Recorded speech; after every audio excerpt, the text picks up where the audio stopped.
तो एक सिंपल सा गैप जो आप इग्नोर कर देते हो चार्ट्स पे, बट इसी गैप में इतना पोटेंशियल होता है कि इसके ऊपर आपका एक नेक्स्ट विनिंग ट्रेड प्लान हो सकता है। इसलिए वीडियो को बिल्कुल भी मिस मत करना और पूरे एंड तक बने रहना। So hey guys, welcome back to the channel, it's Ayush this side. सो आज की इस वीडियो में मैं आपको सिखाऊंगा एफवीजी के बारे में। सो बिना किसी देरी के लेट्स रोल। तो अभी एफवीजी के बारे में सीखने से पहले हम समझते हैं एफवीजी का फुल फॉर्म क्या होता है। तो एफवीजी का फुल फॉर्म है फेयर वैल्यू गैप। तो फेयर वैल्यू गैप, इस नाम में इसका पूरा मीनिंग छुपा हुआ है। अब थोड़ा ध्यान से सुनना। फेयर वैल्यू गैप मतलब इसमें देखो फेयर वैल्यू और गैप। फेयर वैल्यू से हमें ये समझ आता है कि फेयर वैल्यू मतलब एक ऐसी प्राइस पॉइंट जो कि अपने एंट्रीज के लिए एकदम फेयर अपॉर्चुनिटी है, और जो अपॉर्चुनिटी है वो एक गैप के फॉर्म में, इसलिए इसका नाम है फेयर वैल्यू गैप। तो जो एफवीजी होती है ना, वो हमेशा एक फास्ट मूवमेंट की वजह से फॉर्म होती है। ये फास्ट मूवमेंट जो होती है वो एक इम्बैलेंस क्रिएट कर देती है प्राइस में, और इसी की वजह से एफवीजी फॉर्म होती है। और जो एफवीजी है ना, वो हमेशा तीन कैंडल्स के कॉम्बिनेशन से बनती है। तो अभी मैं आपको एक्सप्लेन करता हूँ तीन कैंडल के फॉर्मेशन से कैसे एक एफवीजी फॉर्म होती है। तो देखो, अब मैं पहले आपको बुलिश एफवीजी का एग्जांपल देता हूँ, ठीक है। सपोज करो ये एक छोटी कैंडल है, फर्स्ट कैंडल, ठीक है। तो जो सेकंड कैंडल होती है वो मेन कैंडल होती है एफवीजी वाली, ठीक है। ये थोड़ी सी बड़ी होती है क्योंकि मैंने आपको बताया, क्योंकि इसमें इम्बैलेंस होता है और प्राइस फास्ट मूव कर जाती है, इसीलिए। और ये है थर्ड कैंडल, ठीक है। तो देखो, इसमें से सबसे बड़ी कैंडल जो है वो मिडल वाली कैंडल है, और यही जो मेन कैंडल है, इससे ही हमें एफवीजी मार्क करने को मिलती है। तो देखो, मार्क कैसे करना है।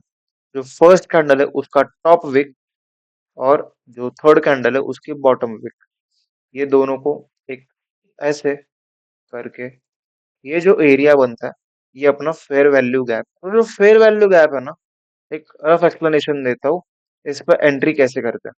अज्यूम करो कि मार्केट ने ऐसा एक एफवीजी फॉर्म कर दी है, और जो प्राइस है वो इस एरिया के अंदर आ गई, ठीक है। और यहाँ पे कुछ बुलिश मोमेंटम या फिर बुलिश प्राइस एक्शन दिखता है, जैसे कि एक छोटी हैमर कैंडल ऑन, कुछ भी वैसे, ठीक है। तो इसके एक क्लोजिंग के ऊपर हम एक बाइंग का ट्रेड प्लान कर सकते हैं, और वो कुछ एक अच्छी मूव दे सकता है, ठीक है। अब अब ऐसे ही मैं आपको बेरिश एफवीजी के बारे में एक्सप्लेन करता हूँ। तो जो बेरिश एफवीजी होती है ना, वो भी तीन कैंडल कॉम्बिनेशन से ही बनती है, ठीक है। जो फर्स्ट कैंडल है वो ऑलवेज छोटी या फिर एक मतलब मिडल कैंडल से छोटी ही होनी चाहिए वो, ठीक है। ये देखो, तो ये मिडल कैंडल जो है वो एक अच्छी बिग कैंडल है जो कि इम्बैलेंस है। और ये जो है थर्ड कैंडल, ऐसे कुछ, ठीक है। तो इसका एफवीजी कैसे मार्क करेंगे। तो फर्स्ट कैंडल का जो लो है, लोअर विक, उसको ऐसे मार्क करेंगे, और जो थर्ड कैंडल है उसका टॉप विक। सो ऐसे कुछ, ये अपना एक एरिया बन जाता है फेयर वैल्यू गैप, ठीक है। ये तो हो गया एकदम रफ एग्जांपल। अब मैं आपको बताता हूँ चार्ट पे कैसे एफवीजी को मार्क करना है एकदम प्रॉपर वे में, ठीक है। अब मैं यहाँ पे ना टाइम फ्रेम्स चेंज करता रहूंगा, बट देखो इसमें कंफ्यूज मत होना बिल्कुल भी, ठीक है। इससे मेरे को इजी पड़ेगा कि मतलब एग्जांपल ढूंढने के लिए इजी पड़ेगा। आपको एफवीजी कौन सा टाइम फ्रेम पे मार्क करनी है और कैसे मार्क करनी है, एकदम डिटेल में अभी आपको मैं धीरे धीरे एक्सप्लेन करता हूँ, ठीक है। तो देखो, पहले ना सेलिंग की एफवीजी मेरे को दिख रही है यहाँ पे, क्योंकि है ना यहाँ पे एक शार्प सेल ऑफ आया था। तो देखो, ऑलवेज तीन कैंडल का कॉम्बिनेशन देखना पहले। अब मेरे को यहाँ पे बेरिश एग्जांपल्स बहुत सारे दिख रहे हैं, मैं आपको एक एक करके एक्सप्लेन करता हूँ। ये देखो, फर्स्ट कैंडल कॉम्बिनेशन थी, सेकंड कैंडल एकदम बड़ी वाली, और थर्ड कैंडल नॉर्मल, ठीक है। तो इसको कैसे मार्क करना है, थोड़ा जूम इन करता हूँ, रुको। अब जो एकदम अच्छे से जूम इन कर लिया मैंने, तो देखो इसको कैसे मार्क करना है। जो फर्स्ट कैंडल है उसका बॉटम विक, और ये जो है थर्ड कैंडल उसका टॉप विक, ऐसे मार्क करके इसको एक्सटेंड करना है, ठीक है। ये ऐसे मार्क करना है। अब देखो, और भी बहुत एग्जांपल्स है। देखो, कॉम्बिनेशन की फर्स्ट कैंडल वंस अगेन, फिर मिडल कैंडल, थर्ड कैंडल। यहाँ पे थर्ड कैंडल भी बड़ी बनी है, कोई दिक्कत वाली बात नहीं है। बट जो मिडल कैंडल होती है वही मेन होती है एफवीजी के लिए। तो देखो, मार्क करना है इसके बॉटम विक से और इसके टॉप विक तक। आप देख सकते हो कि कैसे बस टच करते ही मार्केट ने फॉल दिया है। लाइक कितना अच्छा फॉल दिया है, और भी बहुत सारे एग्जांपल्स है। तो देखो, फर्स्ट कैंडल, सेकंड कैंडल और थर्ड कैंडल। यहाँ पे थर्ड कैंडल भी एक सेम साइज की बनी है मिडल कैंडल जैसी, बट कोई बात नहीं। जो मिडल वाली है उसको हम एक उसकी गैप को हम मार्क कर लेते हैं ऐसे, और इसको एक्सटेंड करना है। ठीक है, जब तक एफवीजी टेस्ट नहीं होती ना उसको आप एक्सटेंड कर दो।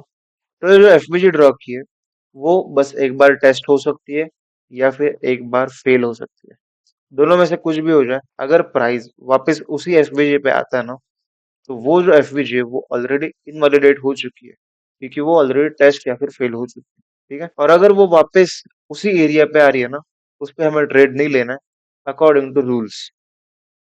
थोड़े और कुछ एग्जांपल सर्च करते हैं। ये देखो, ये जो बड़ी कैंडल दिख रही है यहाँ पे, तो ये फर्स्ट कैंडल, थर्ड कैंडल और ये सेकंड कैंडल। ठीक है, फर्स्ट कैंडल का बॉटम विक, थर्ड कैंडल का टॉप विक। इसको हम ऐसे एक्सटेंड कर देंगे। तो मूव तो आया, राइट, मूव आया है। तो इस पर ट्रेड कैसे लेते हैं एक्चुअल में? तो जो भी ट्रेंड है ना, वो साइड की कैंडल अपने को क्लोजिंग में चाहिए, और वैसे ही हम एसएल जो है वो एफवीजी के ऊपर लगाते हैं। ठीक है, और जो टारगेट है वो लोज के आसपास लगाते हैं, बट यहाँ पे लोज तक आया नहीं, इसलिए थोड़ा सा एडजस्ट करके ये ऐसा ट्रेड ले सकते हैं ना। थोड़े बुलिश एग्जांपल्स देखते हैं चार्ट पे एफवीजी के। तो यहाँ पे मेरे को दिख रहा है कि एक बड़ी कैंडल है, परफेक्ट। मैं क्या करूंगा, एक बस इजीली इसको मार्क कर दूंगा एकदम।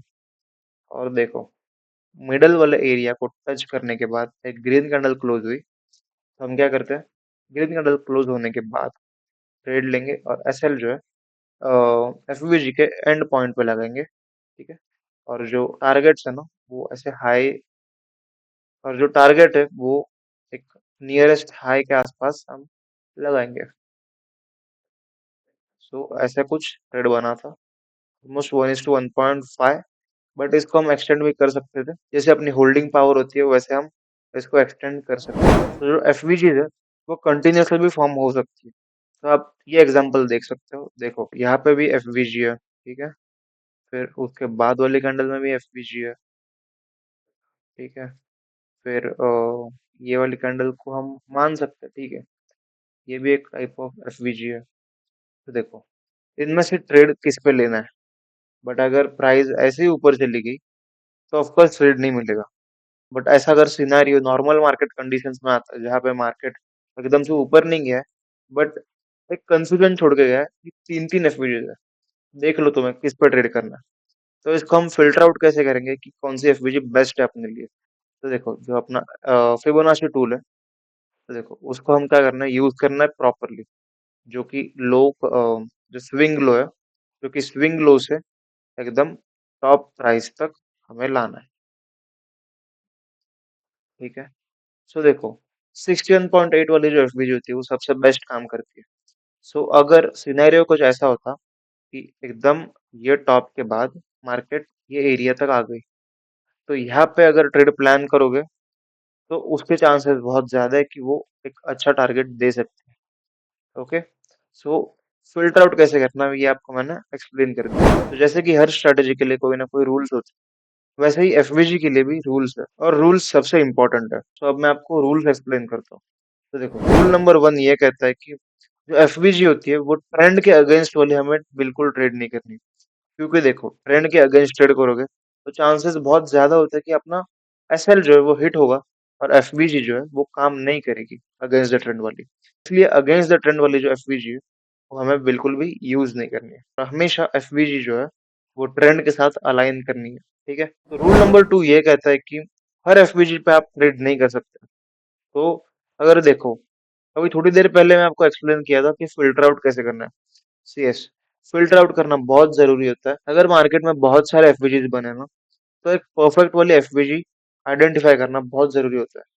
क्योंकि अगर आप गलत वाले एफवीजी में एंट्री कर लोगे और मार्केट और नीचे आ जाए या फिर और ऊपर चला जाए, तो देखो आपके चांसेस एसएल के बढ़ जाते हैं।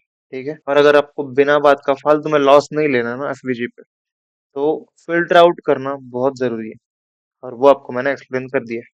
तो रूल नंबर 3 ये कहता है कि always enter on 50% area of the FVG. तो ये देखो, हाँ, सपोज करो ये एक एफवीजी है, ठीक है, और यहाँ पे जो मैंने सेटिंग कर रखी है वो है मिडल लाइन जो है वो टिक कर दी है। ठीक है, अब भी वो टिक कर देना। तो ये जो मिडल लाइन है मतलब ये 50% वाला हिस्सा है, राइट। तो देखो, जब भी प्राइस एक मतलब सपोज करो कि ये एफवीजी बनी है मार्केट की, ठीक है। तो अगर प्राइस ने ये मिडल वाले एरिया के आसपास आने के बाद एक बुलिश कैंडल फॉर्म कर दी, तो हमें एंट्री ले लेनी है। ठीक है, क्योंकि 50% वाला एरिया इसके लिए बेस्ट होता है, क्योंकि एसएल जो है वो भी एक लॉजिकल मिल जाता है और छोटा एसएल मिल जाता है, और जो टारगेट्स है वो हमें इजीली ये हाई तक तो मिल जाता है।